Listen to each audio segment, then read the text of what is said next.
Everyone, welcome. Fantastic. Thank you for making it. I really appreciate it. We have the fantastic David Kellie, the CEO of the Natural Diamond Council, here for the second time, as you might have heard before. So thank you, David, for doing this again, for taking the time to be here. We really appreciate it.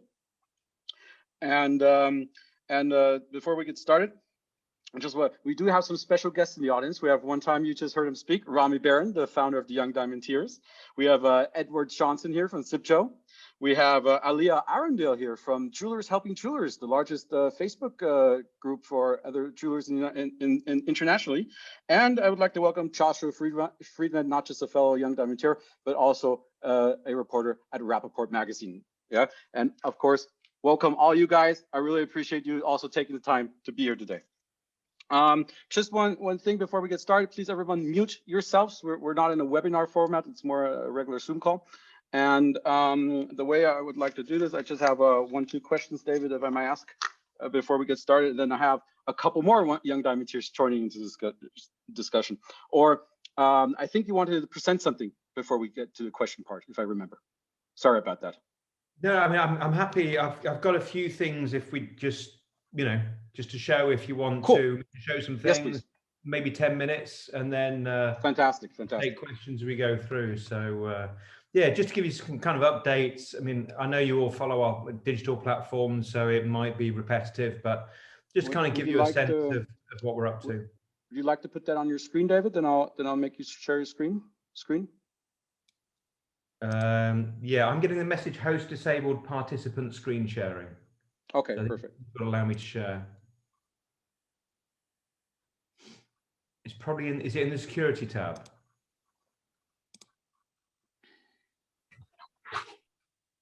If not, I'm just going to hold up bits of paper like this in front of the camera. What I could do, I could make you the host and you can just share your screen then. Is that okay for you?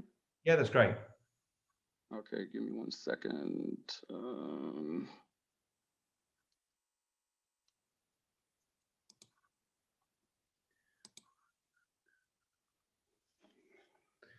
All right, David, now you have the host options. You can share your screen. Now we're talking.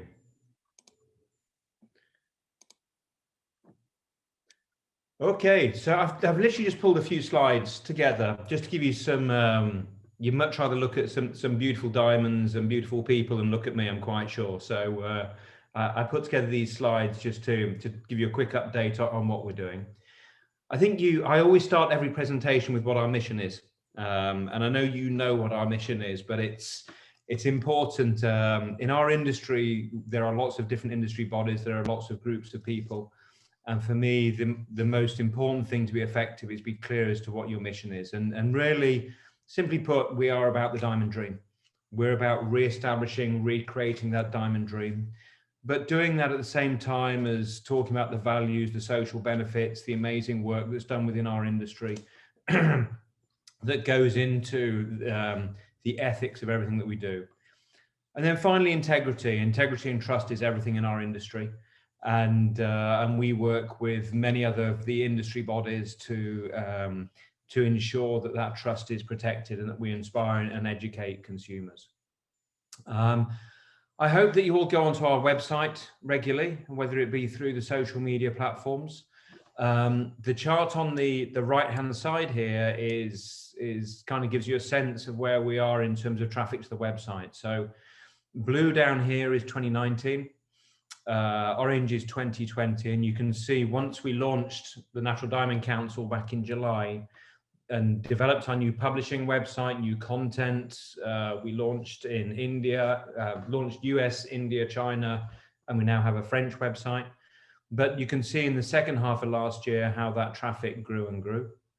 And then January and actually February slightly higher still. That now we're on a roll. We're getting huge traffic coming into the site. So we'll get this year, we'll get somewhere close to 100 million, what we call daily uniques, coming into our websites this year. And that's what gives us the platform to tell the amazing stories of our industry. When you look back to 2019 here, it's all very well telling stories, but if no one's coming into your website to look at that, then it's kind of, it's great for us, but it's not good in terms of influencing the consumer.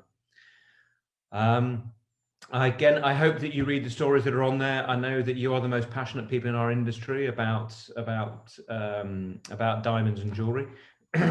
We bucket this into the different groups, inside the diamond world, in the middle, style and innovation. And again, to our team, we have the same resources as we had in 2019. So for our team to go from where we were to here we are is a phenomenal achievement. And Lisa, that's amongst you, has been a major contributor to many of these things.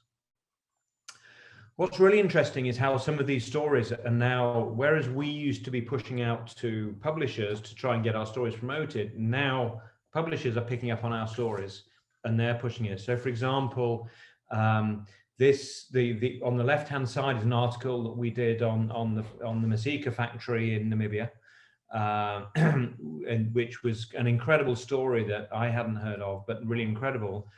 That was actually picked up by BBC News World Service, and they then did an interview and did a feature on their platforms about the factory. So instead of us kind of picking up what other people are doing, we're now getting great pickup from what we do into other platforms. Another great example here is the article on the jewelry in the Bridgerton Netflix series. I'm sure you've all seen that. On the left-hand side, that was on our naturaldiamonds.com. And then you can see here in France how that same story was picked up by Vogue and Madame Figaro and published. And actually what this has created for us is a great, we're getting great relationships now with these movie studios like Netflix, that when they're doing a TV series that has a high jewelry component in it, then they're reaching out to us because clearly we're promoting their series. So actually we're building these amazing relationships with the credibility that we have to get first insight into the jewelry. So whenever there's a big Netflix series coming out featuring jewelry, then we'll be covering that and we'll have great insight to it. For those of you in the UK, Anna Darmus is our ambassador. We hope that she will be next year as well. We're just going through negotiations on that. But this was a wonderful feature that we had in the Sunday Times Style magazine. She was on the front cover. And not just beautiful pictures that go around the world on social media, but also a really clear statement about the ethics and values of natural diamonds and what we do. And there's a quote here. What I really liked about them is that they have always been about full transparency and communication. And they've been helping me to educate myself. I've been impressed by how the industry has evolved over the past 20 years. So she's a wonderful ambassador to us, and we hope that she will continue to be. She's got a lot of new movies coming out this year, and she'll probably be the biggest Hollywood actress of 2021/2022, with a number of new movies that she has got coming out that she's taking leading roles in. A boring chart, I know, but one thing we look really closely at is whether consumers are looking for diamond jewelry and engagement rings more. Historically over the last 10 years, Google has been the best indicator of trends, of whether brands are hot, whether products are hot. And historically, our industry has been slightly negative year on year in terms of the number of people looking for our product. Then halfway through 2020, you see March, April, you can see the clear impact of the crisis that's there. But ever since then, diamond jewelry has been really popular. There was one anomaly in November, which we think was down to the election in the US. But you start to see that having gone through years and years of slightly negative growth for diamond jewelry, that we're now back in positive territory, which is reflective in retail sales. And I've just added the February date onto this chart, and you see that going through to Valentine's Day, Valentine's Day was very strong for Google, and you'll see a very direct correlation to retail sales that's in here. Engagement rings were slower to pick up after the pandemic, after the peak of the pandemic in March and April, but they're now also in positive territory. So I know that I'm always the optimist in our industry, but the data tells me that as of the end of February, we're in a good place, and our mission is clearly to keep driving that desirability and consumer interest. we've just launched a program with retail partners in the US. And that retail partnership encourages retailers to put money into media, and in return we give them access to the advertising assets featuring Anna. We give them social media assets. We give them educational materials. Grant Mobley, that some of you will know, is our expert on diamonds, and he puts together great educational materials. We're going to give them exclusive previews of our trend reports and the jewelry that will feature in the campaign that we're currently designing. And so all in all, what we're creating is much stronger alliances with key retailers all around the world to enable them to use our assets. It's very similar to what the watch industry does, which is partner up with bodies throughout the industry to invest and support it. Here is just a couple of examples. Obviously, bridal is very impactful for retailers, and therefore these are images you may not have seen that were shot around bridal. And on the left-hand side, on the image on the left, retailers can then adapt that piece of jewelry that goes into the ad, so that they can. It's not just a generic ad that talks to what we want to talk about, but the retailer has the opportunity to insert the piece of jewelry that they want to talk to as well. And then this is what it would look like in print. On the left-hand side is a single page, and on the right-hand side is a double page. And so this is a big deal for us this year. Is last year was about establishing the Natural Diamond Council, establishing ourselves as a publisher, establishing ourselves as an advertiser, and now it's about creating really strong partnerships in the industry where we mutually co-invest behind getting more of the dream out there for the consumers to see. We also in the US launched the Emerging Designers Diamond Initiative with Lorraine Schwartz. This was something that we started back in June last year, looking at how we can really give much better access for underprivileged designers, particularly from the Black and BIPOC communities. We know that we lead a privileged lifestyle. Access isn't equal for everyone. And so in the US, we launched this, and really the two things it covers is, one is that we underwrite credit for these designers. It's challenging when they're just starting out to get credit. So we're working with manufacturers to underwrite that credit that will then allow them to give and sell diamonds to these designers.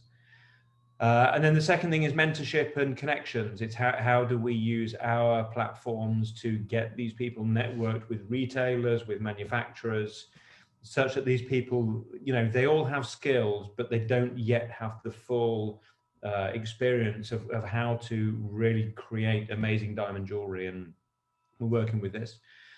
We've had great pickup for this, again, really reaching an audience that our industry has not been great at doing. With Lorraine Schwartz's contacts, this was on Beyonce's website. She wants to do more with us. We've had Pharrell Williams, Kelly Rowland, and we've got a number of other celebrities that are about to kind of launch and push it with us. So it's really speaking to a different audience in a different way from that kind of very, what historically was a very privileged, limited access world. This is about being inclusive. New luxury is completely different. It's not about elitism. It's about accessibility. It's about creativity. It's about innovation. And this is what we're doing with this initiative. My last slide is just an item of research that we did with De Beers. I don't read too much into pure research. I'm much more into digital analytics to see who's engaging with what. But what you can start to see here is that this trend is good, and if it carries on, then all of these values of romance, of gifts of love, special moments, all of these soft values down here, we seem to have turned a corner on. And again, I don't want to kind of overpromise on things, but if this data is correct, and we'll measure it every 6 months, then we're really starting to see a trend back towards the real values and lasting values of diamonds and diamond jewelry. So that's all I've got to share with you. I didn't want to kind of, I wanted to make sure that we had plenty of time today to take questions, but I just wanted to kind of, because I know last time I showed you the campaign and a lot of other things we're doing, but on top of that, we're doing these other initiatives really to make sure that we're connecting culturally with a younger audience than historically this industry has been partnering up with. Well, cool. Really enjoyed that.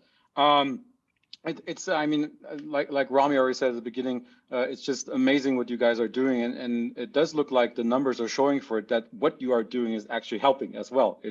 You can do a lot of great content, but it's not always just because you do great content that it will all work at the end. Looking at the numbers, I saw the jump from June to July. I mean, that was like I don't know, 10 times as much as you had the month previously. Was there a specific event that happened that you can say why it went up so far? Sorry, Chris, on which, was that the Google searches?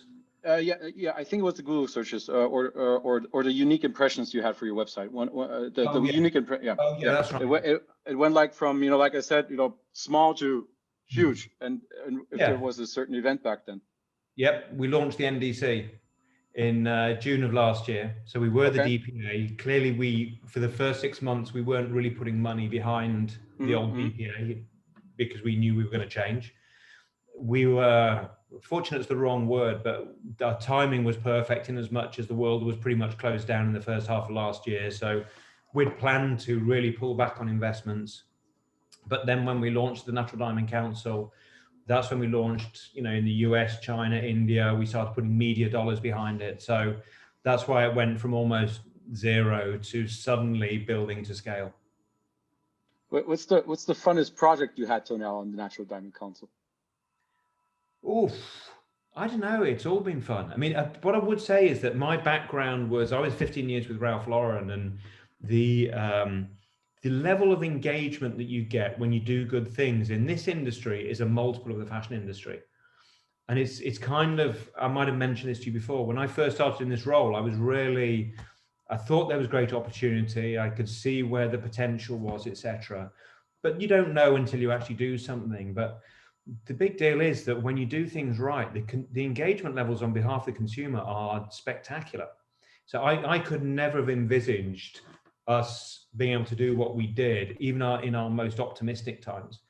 But it's so that's what excites me about it. And now it's about, okay, how do we keep that innovation, keep that excitement going? Because the consumers there 24/7, 365 days a year. It's we've got to inspire them, and that's what all of our team is doing on a daily basis.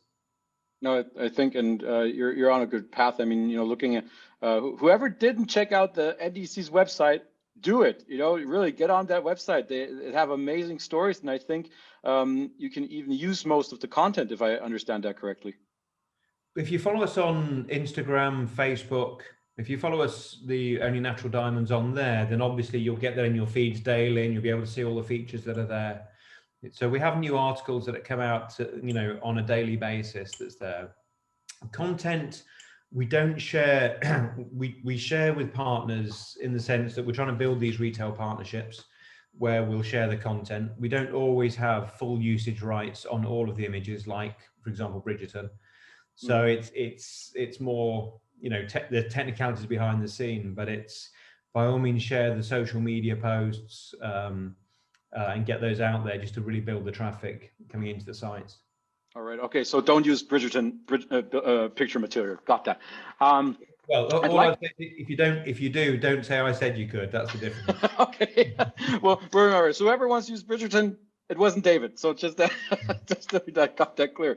Now I would like to jump in with the questions from our Young Diamantaires, because they have been preparing this. And Prernaa, if you could go ahead and unmute yourself, and you're good to go, and you get to ask David here the first question for today.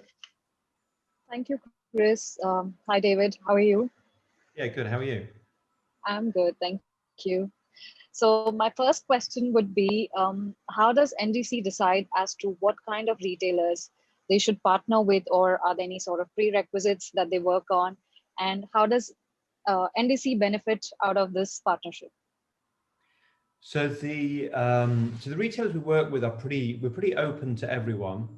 We want them to, if they're not members of the RJC, we at least want them to subscribe to the ethics of the industry.